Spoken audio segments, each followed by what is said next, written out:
Vamos start.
Ek lees vir die begrafenisbrief van Tannie Wetteler. 'n liefdevolle herinnering aan Hendrina Cornelia Wetteler, gebore 17 Februarie 1940, oorlede 16 September 2025. Die troostdiens word waargeneem deur ons Louis Potgieter van die Volle Evangelie Kerk Kimberley op Saterdag 25 Oktober 2025 om 10:00 die oggend. Verrassing het reeds privaat plaasgevind, skriflesing Psalm 121, en dan lees ek ook vir julle die afskeidsgroet. Dit het ons Hemelse Vader opmaak om aan ons geliefde moeder, ouma Grootjie, 'n lang en vol lewe op aarde te skenk. Vandag oorheers ons dankbaarheid en vrede ons hartseer oor haar heengaan op die ouderdom van 85. Ons vier God se goedheid en koester al die kosbare herinneringe aan haar lewe, saam met almal wat haar liefgehad het, met 'n glimlag en 'n traan, met liefde, totdat ons weer ontmoet. Hiermee my medelee aan familie en geliefdes. My gebed is dat hierdie sal troos en tyd wat voorlê, dat julle sal vashou, en dat julle bewus sal wees van sy teenwoordigheid, sy nabijheid, sy vrede en sy vreugde in julle lewe in die moeilike tyd wat voorlê. Kom ons staan en sing ons eerste lied, ek sien in die hemel kom. Ons gaan staan.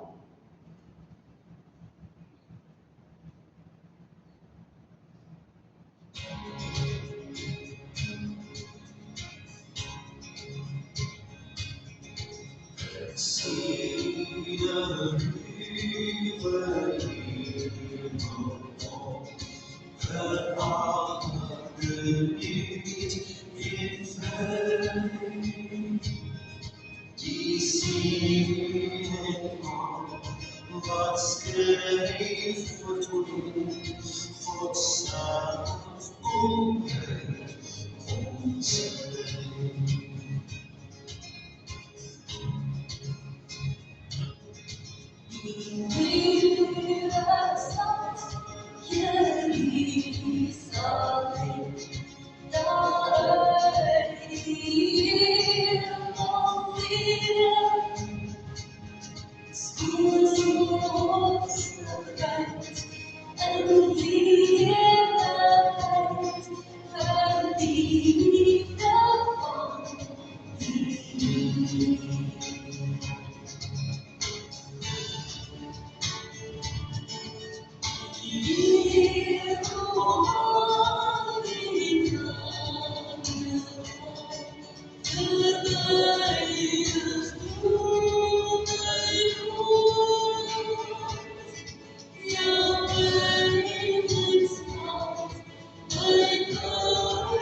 Ons staan hier so ons hart so.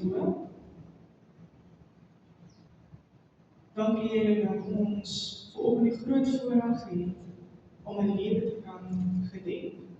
Here, dankie dat ons vanoggend die groot voorreg het om in U teenwoordigheid, Here, te kan stil raak Here net hierdie diens aan U te kan opdra. Here, vanoggend groet ons geliefde. Maar Here, ons weet, Here, dat Here nie wil totsiens is nie, maar eerder probeersiens is. Here, vanoggend wil ons stil staan, ons sê dankie, Here. Here, dankie vir die tyd wat U vir ons gegee het. Here, dankie vir die jare wat ons gehad het. Here, dankie dat ons kan weet, Here, dat Here, die dood is nie die einde van 'n gelowige se lewe nie, maar eerder die begin. Here, maar bovenal dankie dat ons vanoggend kan weet, Here, dat wat U geken het. Here, dat sy U kind was. Here, dat sy Godvreesend geleef het. En Here, dankie dat ons kan weet, dat U haar naby was in die laaste oomblikke van haar lewe. Here, vanoggend staan ons hier met dankbare harte voor U. Here, ons wil ook sê dankie, Here, dat U haar gedra het oor haar lewenspad. Maar Here, ook vir ons kom bid, Here, vir die familie en vriende en naasbestaandes. Here, dat U hulle ook sal dra in die tyd wat voor U lê. Here, seën volgende hierdie diens, oor die komstige woord en die wil. Here, my volgende hierdie diens, net soos U wil. Here, U die pottebakker, ons die klein. Vorm ons en maak ons, net soos U wil, Here. Ons bid volgende in U naam, en U naam alleen. En ons dank U daarvoor. Amen. Ek kan die sitplekke inneem. Ek wil vanoggend 'n gedeelte vir julle voorhou uit Psalm 121. En ek het so rukkie dit gesit en dink, wat sê mens? Begrafnis is altyd, begrafnis is moeilik. Maak nie saak wie jy is nie. En ek sê altyd vir mense kom altyd en sê dat jy doen soveel vir dit, raak jy nie gewoond nie, of nie makliker nie. En ek wil regtig sê volgende dat dit raak nie altyd makliker nie. Begrafnis bly nie 'n lekker ding nie. En 'n mens sit altyd met voorbereiding. Sit 'n mens altyd en jy wonder, wat sê hy? Wat kan jy sê? Wat kan 'n mens sê? Wat is daar te sê wat nog nie gesê is nie? Wat sê jy om dit beter te maak? Wat sê jy om rustigheid te gee? Wat sê jy om die seer makliker te maak? En ek dink, die antwoord is redelik voor jou liggend. En oor die jare het ek ervaar dat daar is niks wat ek as mens kan sê om dit makliker te maak, om dit beter te maak, om die seer weg te vat. En ek is 'n mens, soos enige ander, en die sal bly, en die sal sterf. Maar vanoggend wil ek jou vat na die woord van God toe. En my hart en my gebed is vanoggend dat jy jou vrede en jou kalmte in God se woord sal vind. En volgens, soos ek gesien het voorbereid het, gewonder wat se teksgedeelte gee vir julle. Wat se teksgedeelte leer volgens vir julle voor en ons het die voorreg gehad om van die Here te ken. En ons het die voorreg gehad om redelik wat te doen te kry. En ek kan onthou dat sy 'n liefde gehad het vir Psalm 121. En die Here het haar lewe geleef volgens Psalm 121. En dit is ook die Psalm wat ek met julle wil deel. En ek hoop dat hierdie Psalm volgens vir julle soveel waarde sal hê as wat dit aan die gehad het. Ek vat jou na Psalm 121 toe, ek lees dit 33:50 vertaling. En hy lees met my as volg. Psalm 121. My hulp kom van die Here, my pelgrimslied. Ek kyk op na die berge, waarvandaan sal daar vir my hulp kom? My hulp kom van die Here, wat hemel en aarde gemaak het. Hy sal nie toelaat dat jy struikel nie. Hy moet jou beskerm, slaap nooit nie. Waarlik, die beskermer van Israel sluimer nie in nie en hy slaap nie. Die Here beskerm jou. Die Here bewaar jou van alle gevaar. Bedag sal die son jou nie steek nie en snags sal die maan jou nie kwaad doen nie. Die Here sal jou beskerm in alle gevaar. Jou lewe sal hy beskerm. Hy sal jou beskerm waar jy ook gaan. En hy sluit af met die volgende: nou en vir altyd.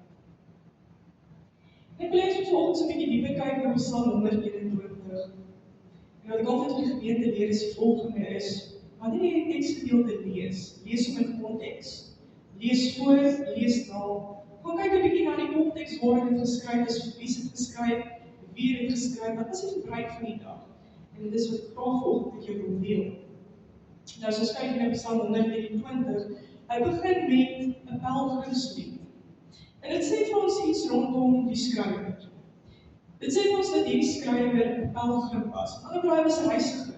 Pelgrims was bekend vir die feit dat hulle gereis het. Hulle het gereis van die een plek na die ander, en hulle het gereis. Dit was redelik waaruit die pelgrimslewe bestaan het as reis. Nou as ons vandag se konteks dink aan 'n reis, dan dink ons, jy pak jou karavaan en jy pak jou voertuig en jy pak jou tasse en jy ry per voertuig van punt A na punt B en jy gaan ry met die tyd na wat dit gaan wees. Dis ons hedendaagse idee van reis. Gaan toer 'n bietjie die land en sien wat mooi is, maar ons idee van reis is per voertuig. Jy sien die Bybelse tyd was nie so eenvoudig nie. In ons tyd reis ons op teerpaaie, wel, ek kan net vir jou regtig sê dat ons reis op gelyke teerpaaie, maar jy weet net soos ek weet, dit is nie waar nie.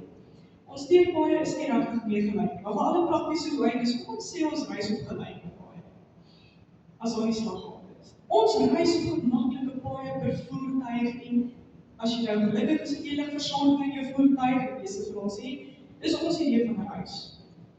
Die Bybelse konsep van reis verskil so diep. Hulle het per voet of per paard of per donkie gereis.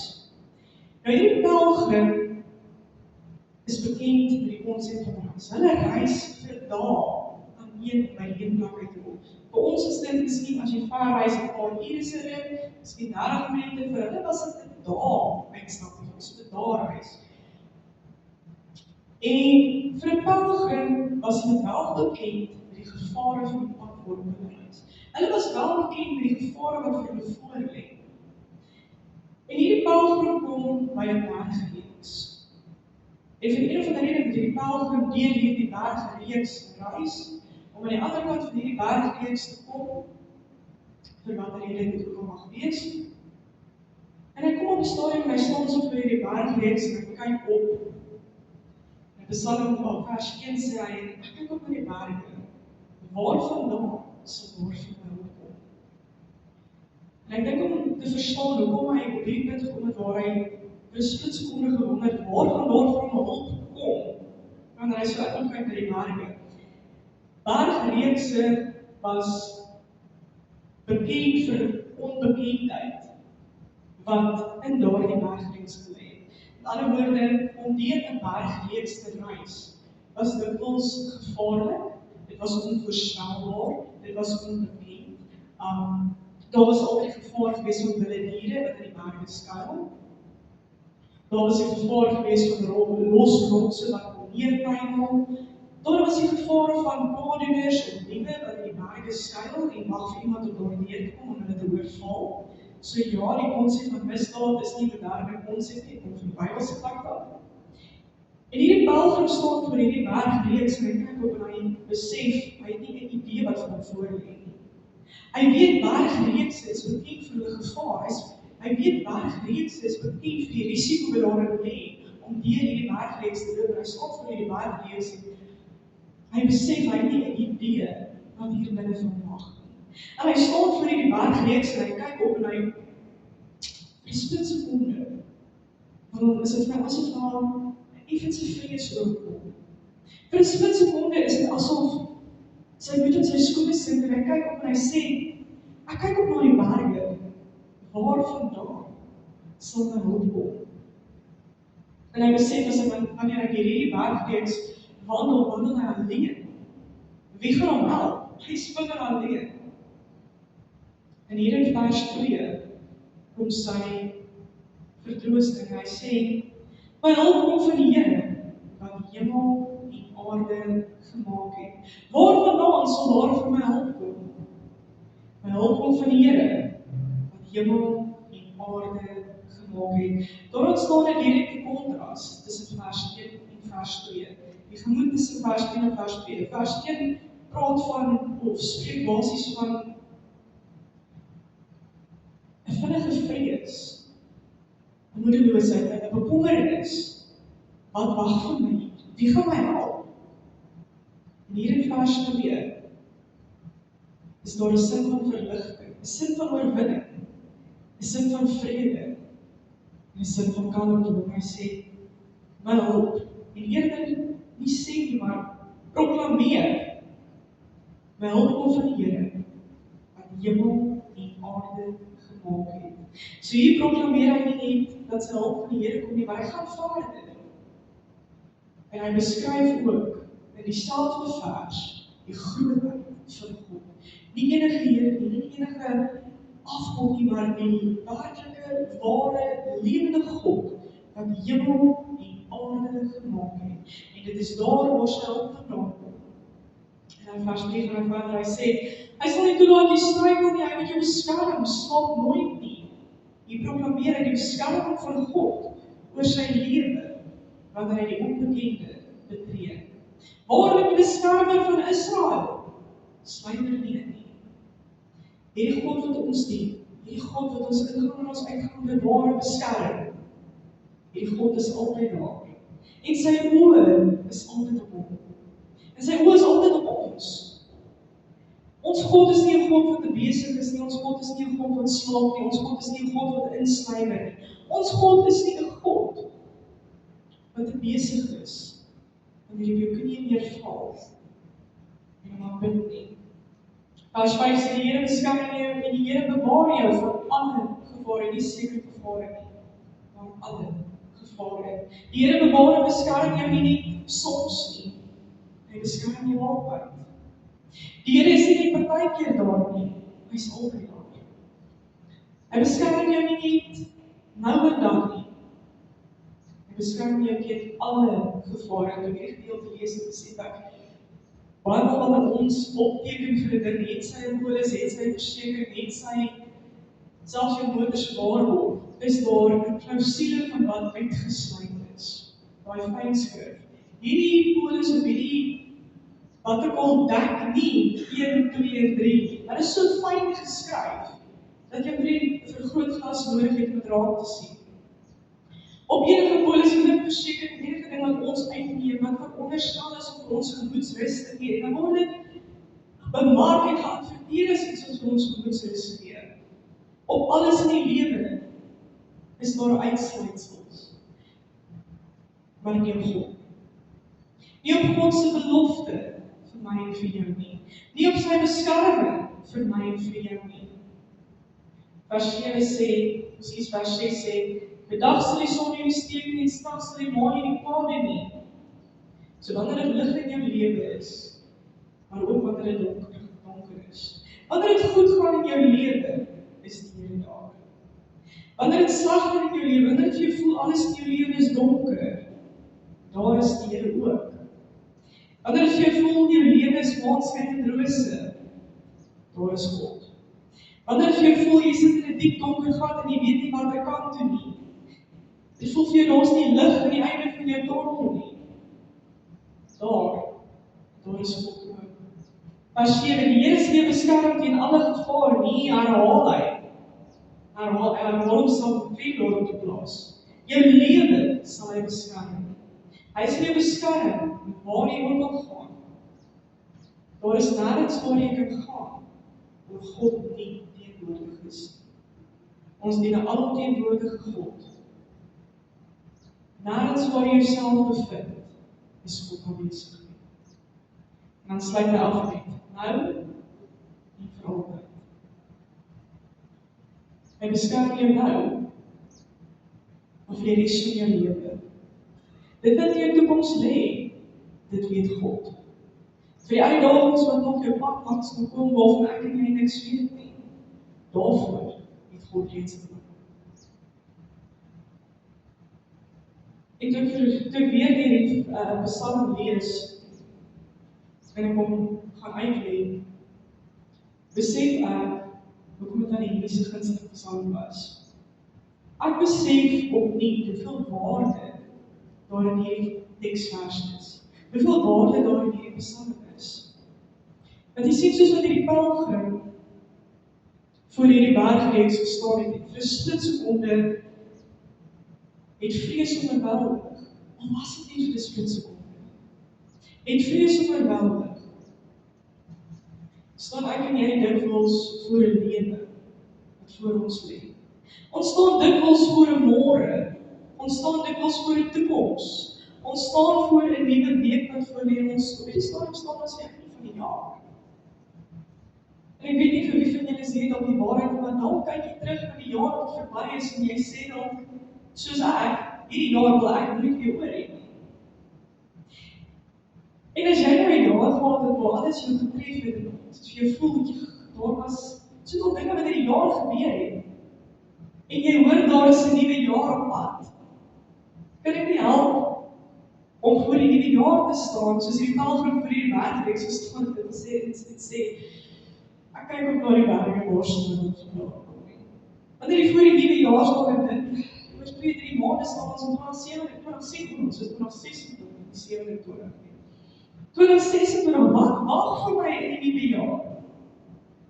Wat wag vir my in die nuwe jaar? Wie van ons wat hier so sit, gaan aan die einde van die nuwe jaar steeds hier so sit? Wat wag in die nuwe jaar? Wat wag op ons toekomspad? En om te dink aan die toekoms is vreesvermaand. Trouwens, ek weet nie weet hoe ons môre middag gaan sien. Ons weet nie ons vanaand die son gaan sien sak nie. Want ons is nie verseker daarvan nie. Niks in ons lewens is verseker nie. Ons lewens lê voor ons, soos hierdie bergreeks voor hierdie pelgrim gelê het. Onbekend, vrees aan die hand, onvoorspelbaar. Dis hoe ons lewens vorentoe vir ons lyk. Nie een van ons kan sê wat in die toekoms gaan gebeur nie. Selfs mense wat proklameer, mense wat adverteer dat hulle die toekoms kan sien. Nie eens hulle weet waar aan gaan. Hulle spekuleer en bespiegel en hulle is meer verkeerd as reg in elk geval. Nie een van ons weet wat in die toekoms gaan gebeur nie. Ons weet nie waar ons lewens lê en waar ons lewens gaan eindig nie. Ons weet nie hoe ons lewens gaan eindig nie. Ons weet nie hoeveel jaar daar nog ons lewens oor is nie. Ons weet nie wat se dinge wag op ons lewenspad nie. Ons weet nie wat se struikelblokke lê daar nie. Ons weet nie hoe ons gesondheid gaan loop in die jaar wat voor lê nie. Ons weet nie hoe ons gesondheid gaan lyk vir die res van ons lewens wat voor lê nie. En wanneer ons praat oor hierdie dinge, oor die onbekendheid van die toekoms, die onbekendheid van die lewe, en die feit dat niks verseker is nie. Weet ek nie van jou nie, maar iewers op die kol, iewers hier binne my, is dit asof dit 'n onstuimigheid veroorsaak. 'n Krapperigheid. Want ek weet nie of jy lank soos ek is wat so ver moontlik alles probeer beheer nie. Want beheer gee jou 'n sin van sekuriteit. Maar die lewe en môre lê nie my beheer nie, dit maak my angstig. En dan voel jy vanoggend dieselfde. Ons het nie beheer oor ons lewe of ons dood nie, ons het nie beheer oor die môre of die vanaand of die res van die dag nie. Dit maak ons onstuimig in ons binneste. En dit maak ons effens vreesbevange raak. My gebed vanoggend is dat jy nie jou lewe daarvolgens sal leef nie. Maar eerder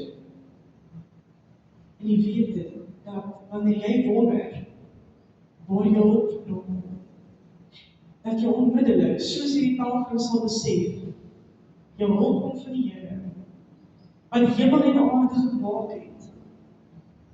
Dat hy nie sal toelaat dat jy struikel of val nie. Dat hy jou sal beskerm en dat hy nooit slaap nie. So al lê môre vir jou onbekend, al lê die nuwe lewensjaar vir jou onbekend. Al lê die toekoms vir jou onbekend. Dis oukei. Vir God is dit bekend. Al weet jy nie wat om te verwag in jou lewe vorentoe nie. Dis oukei. God weet. Al maak jy onstuimig en angstig om te dink, ek het nie 'n idee wat my volgende jaar alles gaan tref nie. Kom ons sê dit vir mekaar. Die Bybel is rustig. Hulle sit struikelblok op ons pad, maar dank God, hy loop die pad saam met ons. En elke struikelblok en elke slaggat en elke berg en elke dal sal ons oorkom. Want met my God en my sy loop ek 'n bende storm en spring ek oor 'n muur. Al val daar 1000 aan my linkerkant, 1000 aan my regterkant, 1000 voor my, 1000 agter my, sal geen onheil my tref nie, want my God is aan my sy. Dank God, hy wat in my is groter as hy wat in die wêreld is. En maak nie saak wat gebeur nie. Ek het nie nodig om te vrees vir môre nie. Want God is reeds daar. Omdat hy leef, sien ek kans vir môre. Omdat hy leef, sien ek kans vir die toekoms. Omdat hy leef, sien ek kans vir die nuwe jaar. En ek dink daar is min dinge in die lewe wat ons so bewus maak van ons menslikheid. Daar is min dinge in die lewe wat ons so attent maak op ons verganklikheid, soos die dood.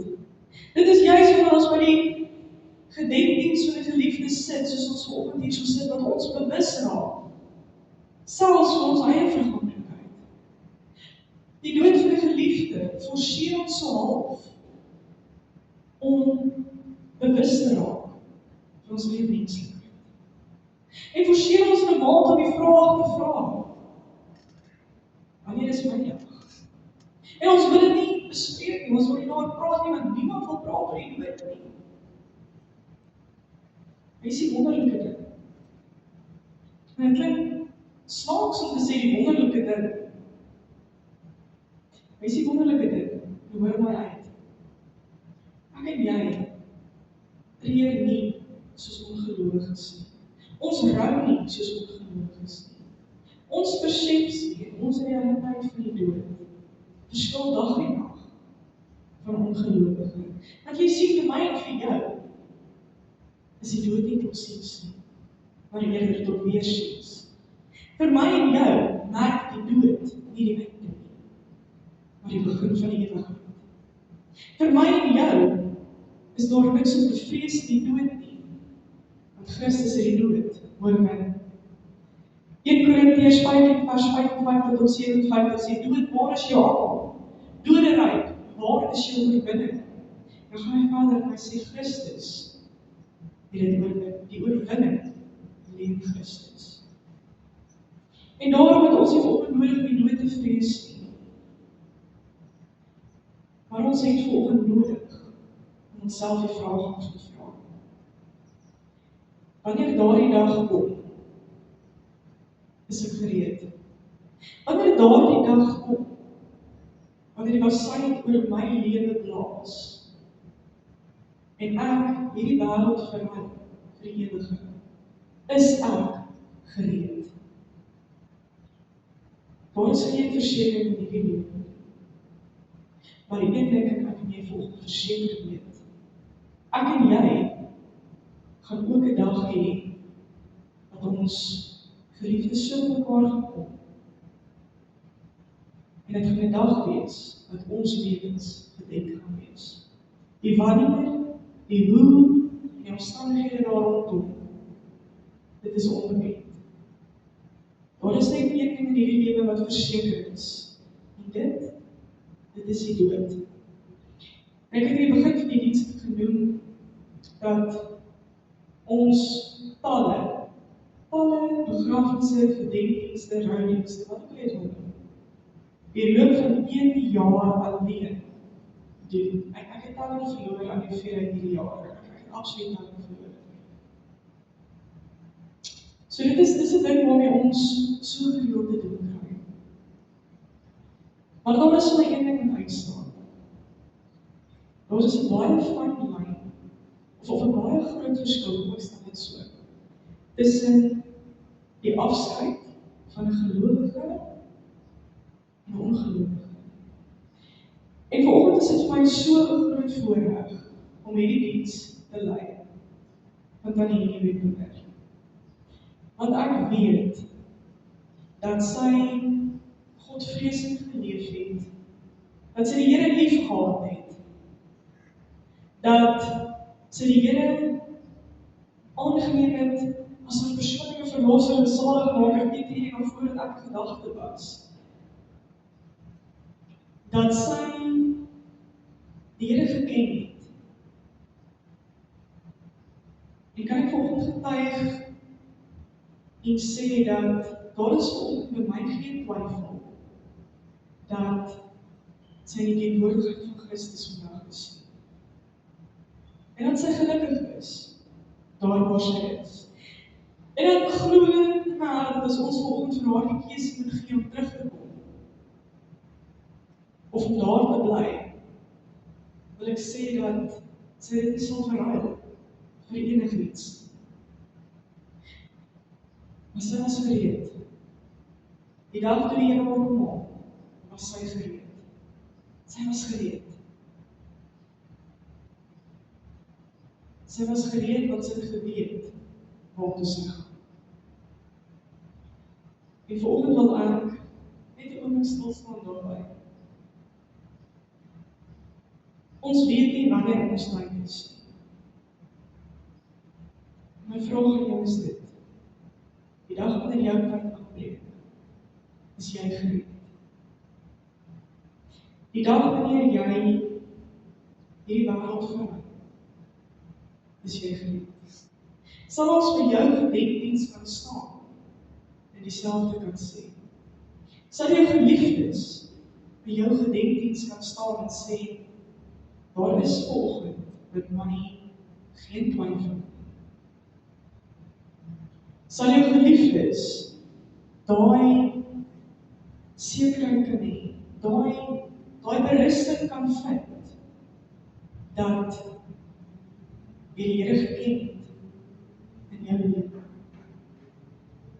Dat jy nie 'n lang lewe geleef, maar 'n lewe geleef wat 'n voorbeeld stel vir ander. Sy het 'n voorbeeld gestel van 'n lewe waar God die fondasie is. Waar die hele lewe gebou is op die hoeksteen Jesus Christus. Die dag wat ons jou lewe gedenk, gaan ons dieselfde kan sê. Maar daar is geen moeiliker gedenkdiens op die lyn as die van een waarvan mense seker is. So ek wil vanoggend laat met hierdie vraag. Vanoggend sal van die Here se hart in jou wees. En haar woorde sal vanoggend in jou wees.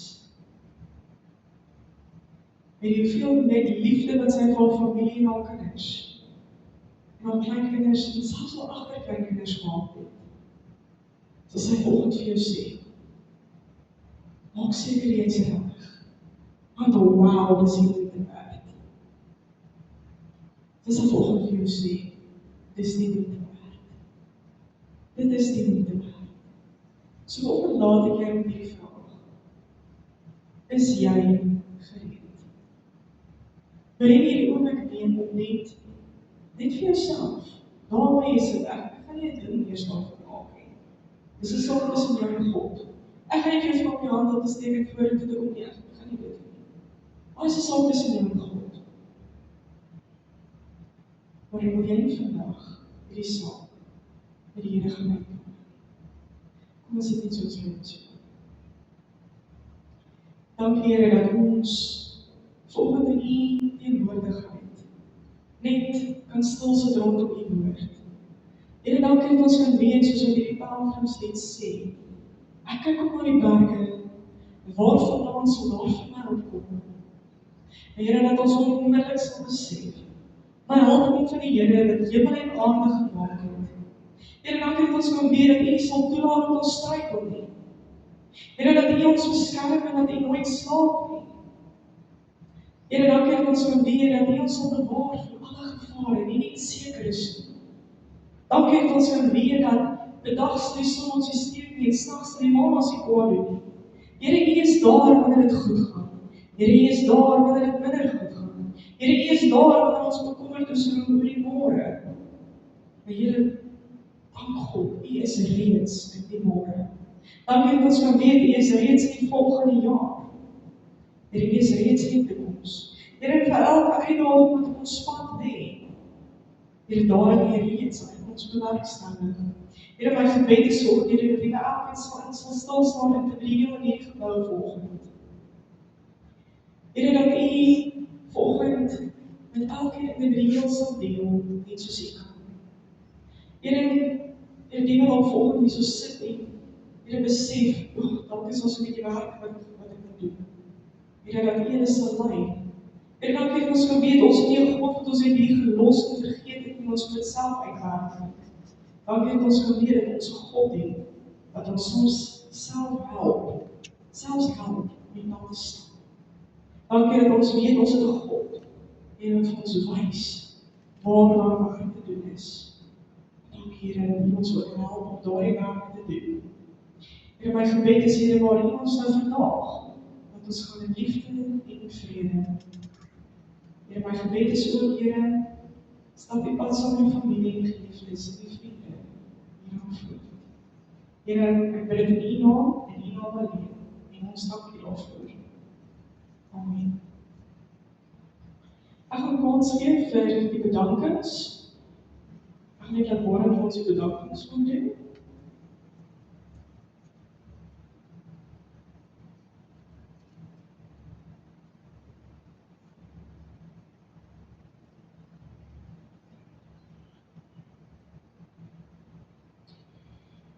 Ons wil graag ons opregte dank en waardering uitspreek aan elkeen wat waterwyse ook al bygedra het om die waardige afskeid van ons geliefde. 'n Spesiale dank aan Afbop vir die professionele en deernisvolle reëlings, aan die Shirley vir die pragtige blommerangskikking, Pastoor Louise vir die troostryke diens en vir al haar besoeke in die hospitaal en by die huis. Die dames van die kerk vir hulle hulp, ondersteuning en om te sorg dat alles glad verloop. Charlotte van the Sandwich Shop vir die heerlike verversings. Aan familie, vriende en almal wat gebid, gebel, boodskappe gestuur en om medelyde betoon het. Elke gebaar was vir ons 'n groot troos in hierdie tyd van verlies. Baie dankie aan dat julle saam met ons was. Goed, ek gaan staan. En terwyl ons staan, gaan ek vra dat ons net eers vir die familie en vriende al die naasbestaandes vir hulle kans gee om uit te staan. En dan gaan ons daar by die gediensmeeting mekaar kom. Waar dan die laaste verrigtinge gaan plaasvind, waar ons aan die asse hier gaan sit, is dit reg so? Waar ons die laaste hier bedoel dan die gedenkbier gaan doen. Kom ons staan. Ek wil vra dat ons net kans gee vir die naasbestaandes om uit te staan.